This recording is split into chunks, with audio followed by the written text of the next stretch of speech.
welcome back to another edition of Barber and Haskill's Kitchen. Today we are going to be following up on our series of kitchen hacks, and I'm going to show you how to pit an avocado very easily. Avocados can sometimes be really awkward to cut and they can be a little bit difficult to pit. So I'm going to show you a hack that I use when I'm cutting up avocados. We make a lot of guacamole in our house, so we do cut a lot of avocados.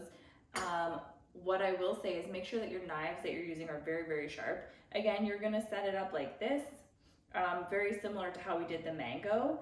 And I like to just cut it all the way around, up against the pit, right down the center. And then open it like this.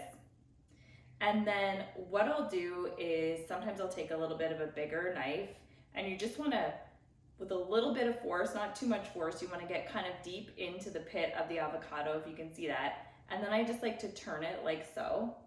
And then with my thumb, I like to push it off the end of the knife. And now you have a perfectly pitted avocado, which then I will always dice up into cubes when I am making some guacamole. And I just do that right in the skin, if you can see it like this. And I dice it up into little cubes while it's still in the skin. It makes it a whole lot easier to handle the avocado.